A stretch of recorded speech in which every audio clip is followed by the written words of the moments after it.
बिस्मिल्लाहिर्रहमानिर्रहीम। Dear students, अस्सलाम वालेकुम। आज के लेक्चर में स्टडी करेंगे Gauss Seidel method and Jacobi method. Students, जैसे कि आप जानते हैं कि हम नॉन लीनियर इक्वेशंस के बारे में, different types of numerical methods के बारे में डिस्कस कर चुके हैं।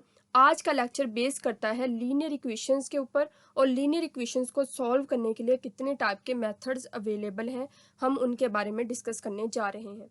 आप जानते हैं कि जो लीनियर इक्वेशन है उनकी फॉर्म क्या होती है, where ax is equal to b represents the form of linear equations. इनको सोल्व करने के हमारे पास डिफरेंट मेथड्स हैं, जिसमें गॉस सीडल मेथड आ जाता है, जैकोबी मेथड आ जाता है, गॉस जॉर्डन मेथड आ जाता है एंड क्रैमर्स रूल आ जाता है।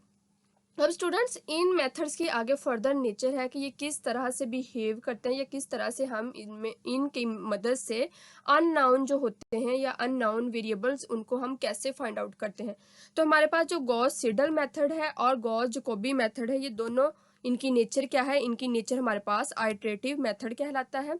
आइटरेटिव मेथड्स ऐसे मेथड जिनसे हम मल्टीपल वैल्यूज को सेम टाइम पर गेट कर सकते हैं। मल्टीपल वैल्यूज हम x की, x1 की, x2 की, x3 की रेपिटेडली हम उनको जो है वो गेट कर सकते हैं, फाइंड कर सकते हैं। तो ये दोनों मेथड, जो गॉस सीडल मेथड है और जैकोबी मेथड है, ये आइटरेटिव मेथड कहलाते हैं। जबकि Gauss Jordan method and Cramer's rule जो है वो बेसिकली इनकी जो नेचर है वो कहलाती है डायरेक्ट मेथड। ये जो है डायरेक्ट मेथड कहलाते हैं। डायरेक्ट मेथड ऐसे मेथड जिन पर हम जो है वर्क करते हुए सेम टाइम पर मल्टीपल वैल्यूज गेट नहीं कर सकते, मल्टीपल वैल्यूज फाइंड आउट नहीं कर सकते। हमें एक टाइम में जो है x1 की, x2 की, x3 की एक सिंगल वैल्यू ही मिलती है।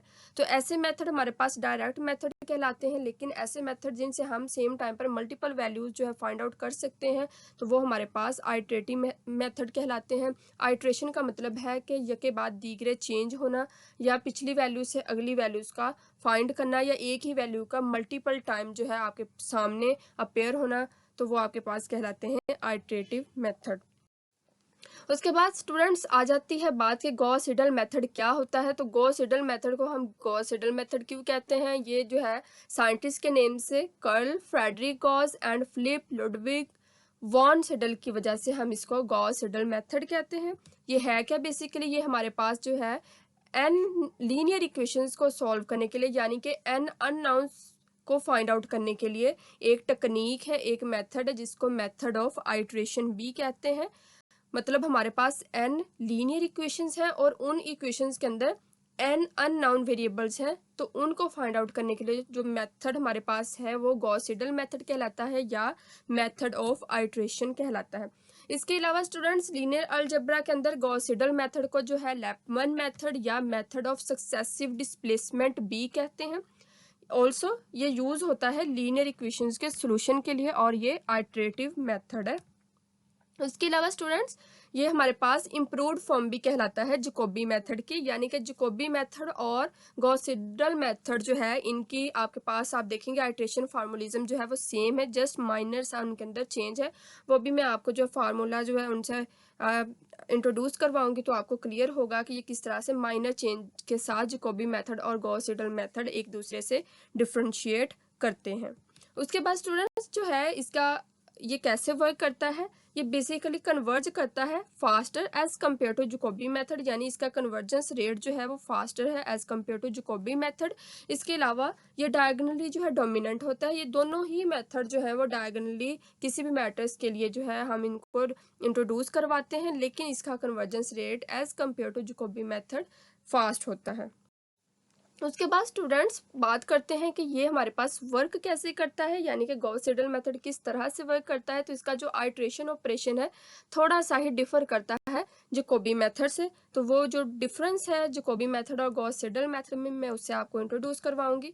यहाँ पे आपको फार्मूला नज़र आ रहा है, ये मैंने जो है आप जानते हैं ये मैट्रिक्स इक्वेशन है। आप मैट्रिक्स के अंदर जब कोई जनरल मैट्रिक्स क्रिएट करते हैं n क्रॉस n का, तो आप जानते हैं कि आप उसमें करते हैं A00 where A00 represents the first coefficient with x0 plus A01, similarly x1 plus A02, x2 equal to A03, जब इक्वल साइड के राइट मतलब इक्वल साइड जो कि राइट हैंड साइड को रिप्रेजेंट कर रहा है वहाँ पे कोई फैक्टर अवेलेबल हो तो ऐसी इक्वेशंस आपके पास लीनियर इक्वेशंस कहलाती हैं। विदाउट वेरिएबल यहाँ पे कोएफिशिएंट एग्जिस्ट कर रहा होता है राइट हैंड साइड पर, तो इस तरह से जो आपके पास इक्वेशंस होती हैं वो राइट हैंड साइड वाली इक्वेशंस वो लीनियर इक्वेशंस कहलाती हैं। इसी तरह से आप फर्स्ट जो है आप रो को रिप्रेजेंट करेंगे, सिमिलरली आप second row a10 x0, similarly a11 x1 plus a12 x2 and a13। Similarly आप सेकंड जो है उसके लिए रिप्रेजेंट करेंगे a20 x0, a21 x1, a22 and a23। आप देखेंगे यहाँ पे आपके पास x00 सब में सेम रहेगा, x11 सब में सेम रहेगा, x22 सेम रहेगा। चेंज कहाँ पे आएगा आप देख सकते हैं, यहाँ पे a0 से स्टार्ट करेंगे, यहाँ पे a1 से स्टार्ट करेंगे, यहाँ पे a2 से स्टार्ट करेंगे। तो इस तरह से आप जो है किसी भी मैट्रिक्स की इक्वेशंस राइट करते हैं। ये वाला स्टेप या ये वाले फार्मूला जो तीनों मैंने यहाँ पे रोज राइट की हैं ये जैकोबी मेथड के लिए भी सेम है और ये गॉस सीडल मेथड के लिए भी सेम है। उसके बाद स्टूडेंट्स अगर हम इसकी आइट्रेशन की बात करते हैं कि जो हमारे पास आइट्रेटिव ऑपरेशन है वो गॉस सीडल मेथड के ऊपर हम किस तरह से अप्लाई करते हैं, तो आप देख सकते हैं यहाँ पे आपको इक्वेशन नज़र आ रही है। इसका जो आइट्रेटिव फार्मूला है फॉर दिस इक्वेशन, तो इसके लिए यहाँ से आप एक्स नोट फाइंड आउट करेंगे। आप एक्स नोट को इधर लेफ्ट हैंड साइड पर रखते हुए बाकी दोनों फैक्टर्स को राइट हैंड साइड पर मूव कर लेंगे। इधर a03 जो है उसमें से आप जो है माइनस कर देंगे a01 वाली वैल्यू को, सिमिलरली माइनस कर देंगे a02 वाली वैल्यू को। क्योंकि ये दोनों प्लस में है तो इक्वल के दूसरी साइड पर जाने से ये दोनों माइनस में हो जाएंगे। उसके बाद x0 के साथ जो कोफिशिएंट है a00 इसके साथ मल्टीप्लाई हो रहा है तो उधर इसको मूव करेंगे इक्वल के, तो ये उधर जाकर डिवाइड हो जाएगा। बाकी स्टूडेंट्स इसका जो आइट्रेटिव का मतलब है कि रिपीट होना या चेंज होना, वो आइट्रेशन इसमें कैसे क्रिएट होती है। आप यहाँ पे x0 की जो है पार में लिखेंगे k+1, सिमिलरली x1 का जो फार्मूला है यानी कि x1 जो वेरिएबल है उसकी पार में k, और सिमिलरली x2 की जो है पार उसमें भी आप लिखेंगे k। इस तरह से आप जो है वैल्यूज को वेरी करते हैं या आइट्रेट करते हैं।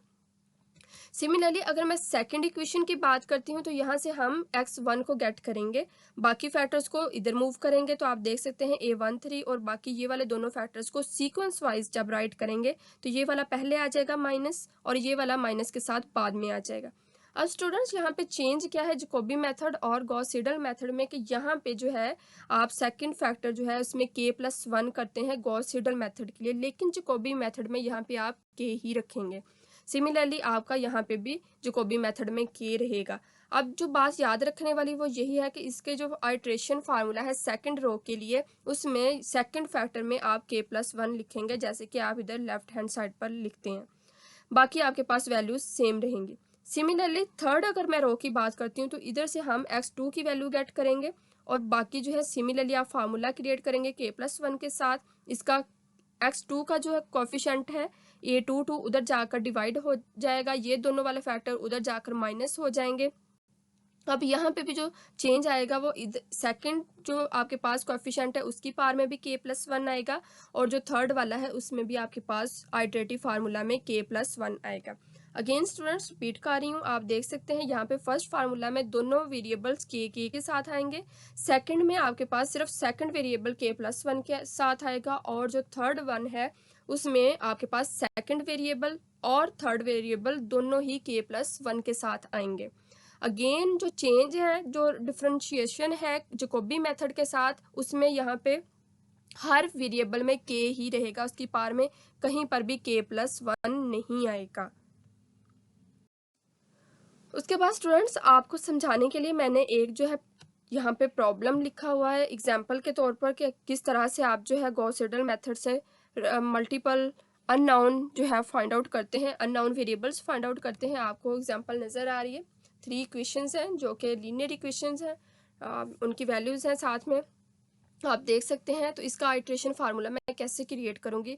अगर स्टूडेंट्स मैं इक्वेशन नंबर 1 की बात करती हूं तो आप देख सकते हैं कि इक्वेशन नंबर 1 में जो हमारे पास हाईएस्ट कोएफिशिएंट है वो x1 है, यानी x1 का वेरिएबल के साथ जो हाईएस्ट कोएफिशिएंट है वो 2 है, बाकी जो है x2 जो है उसमें -1 है और थर्ड वन जो है वो वैसे ही 0 है। तो इधर से फिर हम फर्स्ट इक्वेशन से जो है फार्मूला क्रिएट करेंगे तो वो हमारे पास आ जाएगा x1 की फॉर्म में। तो मैं वो राइट कर लेती हूँ x1, आप देख सकते हैं x1 इक्वल टू आप लिखेंगे 1/2 यानी उसके साथ वाला जो कोएफिशिएंट है, और दूसरी साइड पर है 7 में आप जो है प्लस कर देंगे x2 को, क्योंकि वो इधर जो है माइनस का है और उधर जाकर वो प्लस में आ जाएगा, तो आपके पास फर्स्ट फार्मूला इस तरह से आ जाता है। सिमिलरली स्टूडेंट्स, अगर हम सेकंड इक्वेशन की बात करते हैं, आप देख सकते हैं सेकंड इक्वेशन में जो हमारे पास हाईएस्ट कोएफिशिएंट वाला वेरिएबल है वो x2 है, क्योंकि x1 भी माइनस में, x3 भी माइनस में, तो हाईएस्ट कोएफिशिएंट x2। तो इससे जो हम फार्मूला क्रिएट करेंगे, यहाँ से दोनों फैक्टर्स को उधर मूव कर लेंगे, तो ये उधर जाकर 1 + x1, ये उधर जाकर +x3, तो 2 को फिर उधर डिवाइड कर देंगे, तो ये आपके पास इस तरह से सेकंड फार्मूला क्रिएट हो जाता है। आपको नज़र आ रहा है जैसे कि मैंने सेकंड इक्वेशन में से जो मेरे पास हाईएस्ट वेरिएबल था x2 वाला, उसको लेते हुए मैंने सेकंड फार्मूला यहाँ पे क्रिएट कर लिया। सिमिलरली स्टूडेंट्स, आप देख सकते हैं इक्वेशन नंबर 3 में जो हाईएस्ट कोएफिशिएंट है आपको यहाँ पे नज़र आ रहा, वो x³ के साथ नज़र आ रहा है, यानी x³ के साथ जो है वो 2 है, बाकी जो है फर्स्ट वाला वैसे 0 और सेकंड वाला माइनस में है, तो इसलिए यहाँ से मैं x³ की वैल्यू जो है वो फाइंड आउट कर लूँगी। ये वाला तो 0 है, ये लिखें ना लिखें एक ही बात है, ये उधर जाकर इक्वल की दूसरी साइड पर जाकर +x2 हो जाएगा, और 2 को जो है इधर x³ के साथ, ये जो 2 है इसको मैं उधर जाकर डिवाइड कर दूंगी, तो मेरे पास ये वाला फार्मूला क्रिएट हो जाएगा, जो कि आपको नज़र आ रहा है x³ = 1/2 1 + x2। ये मैंने इस सेकंड वाला यानी थर्ड वाले फैक्टर के लिए मैंने इसको जो है वो इधर से क्रिएट किया। तो इस तरह से आप 3 आइट्रेशन फार्मूलाज, या अगर आपको 2 इक्वेशंस गिवन है तो आप उन इक्वेशन से 2 आइट्रेशन फार्मूलाज, या अगर 3 आपको गिवन है तो आप 3 आइट्रेशन फार्मूलाज क्रिएट करते हुए उनके ऊपर आइट्रेशन रिपीट करेंगे। अब स्टूडेंट, फर्स्ट आइट्रेशन के लिए हमें क्या करना होगा? फर्स्ट आइट्रेशन के लिए हम करेंगे पहले एक इनिशियल वैल्यू सेट करेंगे, जो कि इनिशियल वैल्यू या इनिशियल आइट्रेशन कहलाएगी। वो मैंने यहाँ पे सेट कर लिया, वो आप हमेशा 0 0 ही पुट कर सकते हैं, गॉस सीडल मेथड के लिए भी एंड जैकोबी मेथड के लिए भी। तो मैंने x1 यानी फर्स्ट इनिशियल आइट्रेशन को भी 0, x2 को भी 0 और x3 को भी मैंने 0 अज्यूम कर लिया या सपोज कर लिया। अब जो है हम वेरिएशन कैसे करेंगे? हम x1, x2 और x3 की वैल्यूज़ फाइंड आउट करेंगे। अगर सबसे पहले मैं इस x1 वाली वैल्यू की बात करती हूँ, इस पूरे फार्मूला की, तो ये मेरे पास इस तरह से आ जाता है x1 और 1, क्योंकि फर्स्ट आइट्रेशन है यहाँ पे, तो इसलिए यहाँ पे अब 1 = बाकी फार्मूला 1/2 7 + x2। अब x2 की जगह पे स्टूडेंट्स आप ये वाली वैल्यू जो कि = 0 है वो पुट करेंगे, तो 7 / 2 करेंगे तो आपके पास 3.5 आ जाएगा। सिमिलरली स्टूडेंट्स, x2 की वैल्यू कैसे फाइंड आउट करेंगे? x2 के लिए हमारे पास ये वाला फार्मूला है, यहाँ पे 1/2 आ जाएगा, 1 आ जाएगा, उसके बाद आ जाएगा x1, उसके बाद +x3। अब जब वैल्यू पुट करेंगे तो x1 की आपके पास 2 वैल्यूज़ हैं, एक आपके पास ये वाली वैल्यू है, एक आपके पास ये वाली जो है वैल्यू आपने फाइंड आउट की। तो क्वेश्चन यहाँ पे ये अराइज होता है कि हम कौन सी वैल्यू पुट करेंगे। तो स्टूडेंट्स, अभी मैंने आइट्रेशन में बताया कि जब आप x2 का आइट्रेटिव फार्मूला लिखते हैं तो उसका सेकंड फैक्टर जो है वो k+1 में है, उसमें सेकंड वेरिएबल k+1 में है, तो इसलिए आप k+1 के लिए जो लेटेस्ट आपने वैल्यू निकाली है x1 की 3.5 वो यहाँ पे पुट करेंगे। x³ के लिए आप जो है प्रीवियस वैल्यू ही पुट करेंगे, और जब इनको आप सम करेंगे 2 पे डिवाइड करेंगे तो आपके पास जो वैल्यू आएगी वो 2.25 आ जाएगी। सिमिलरली स्टूडेंट, अगर थर्ड वैल्यू की बात करते हैं तो थर्ड वैल्यू आपके पास, आप तीसरा फार्मूला जो है आपको गिवन, आप उसकी वैल्यू को पुट करेंगे x³ = ½ × 1 + x2। उसके बाद यहाँ पे अगेन क्वेश्चन अराइज होता है कि आपने x2 की जगह पे कौन सी वैल्यू पुट करनी है, क्या आपने ये जो फाइंड आउट की है ये पुट करनी है, या ये जो आपको गिवन है वो। तो स्टूडेंट्स, आप जानते हैं आइट्रेटिव फार्मूला में अगेन आपके पास जो है k+1 है, सेकंड फैक्टर के लिए भी अगेन और थर्ड फैक्टर के लिए भी x³ के लिए यानी कि x3 के लिए।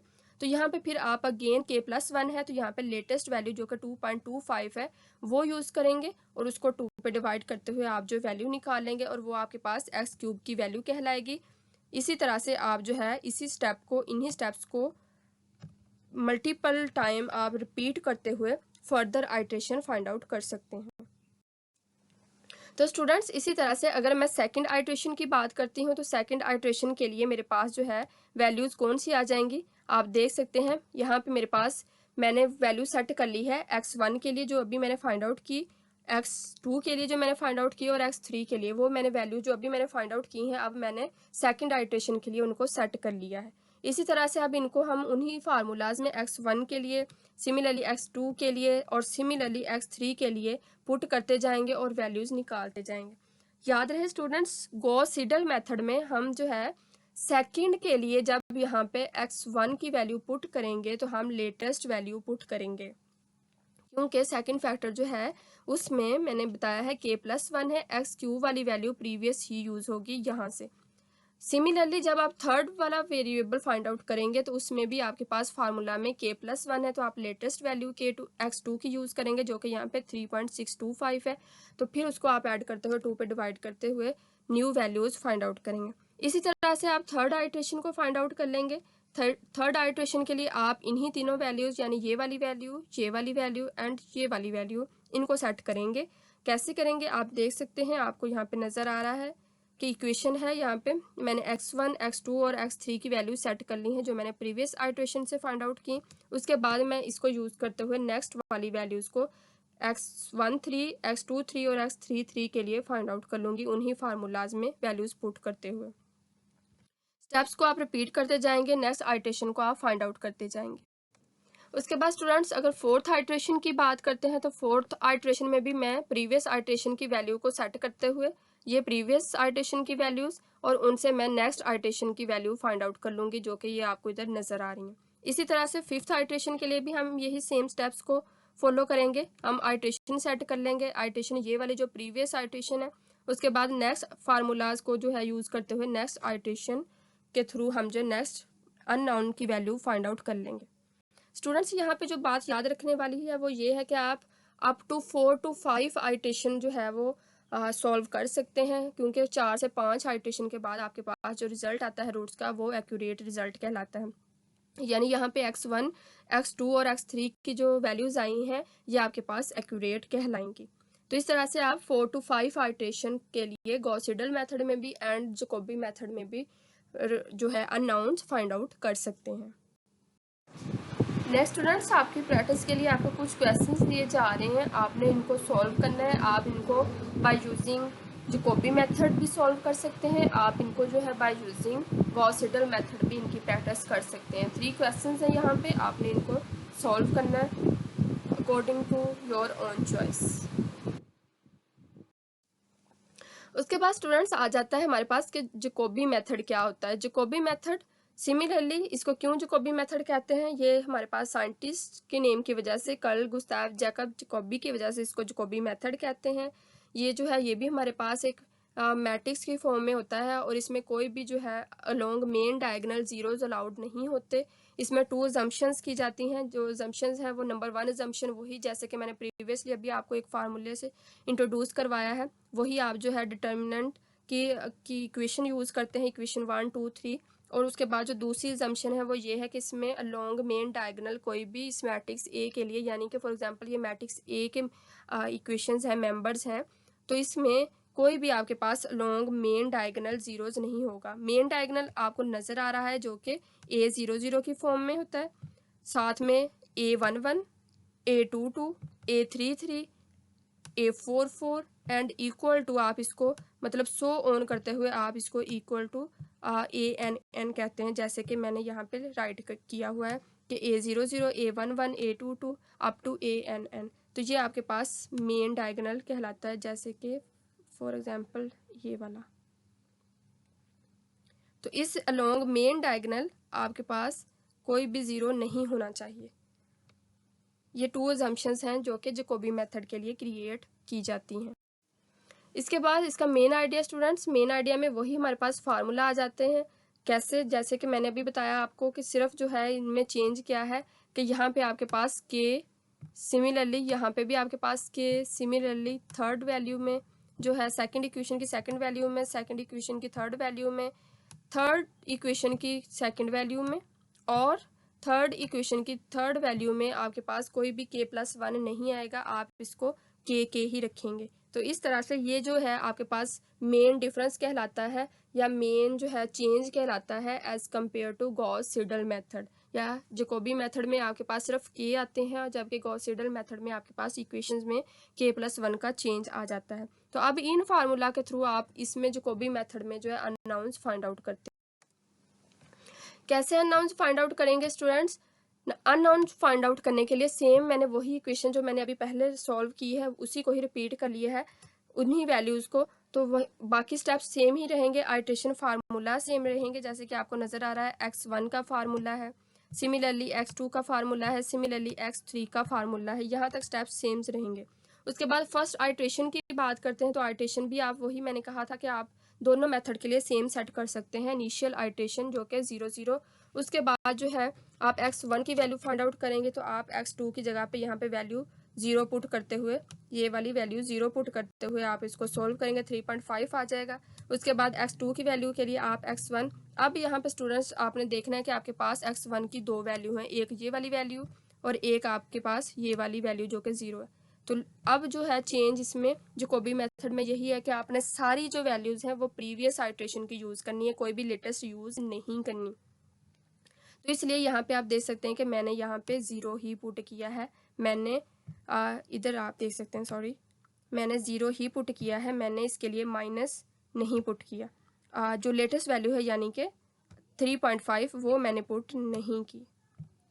मैं रिपीट करती हूँ इस स्टेप को, जो कि मेरे पास x2 वाला स्टेप है। इस x2 वाले स्टेप में हम क्या करेंगे, 1 एज इट इज़ आ जाएगा, x1 की जगह पे 0, जो कि ये आपको यहाँ पे नज़र आ रहा है, 3.5 मैंने यूज़ नहीं किया। उसके बाद x3 की जगह पे 0, क्योंकि हमने सारी प्रीवियस आइट्रेशन वाली वैल्यू यूज़ करनी है। तो प्रीवियस आइट्रेशन यानी इनिशियल आइट्रेशन, जो कि सारी वैल्यू 0 0 है। इसी तरह से आप x3 की वैल्यू को फाइंड आउट करेंगे। x3 के लिए भी अगेन यहाँ पे आपको x2 की दो वैल्यूज़ गिवन है, यानी कि एक लेटेस्ट वैल्यू जो आपने अभी फाइंड आउट की 0.5 और एक जो है 0, जो कि इनिशियल आइट्रेशन में।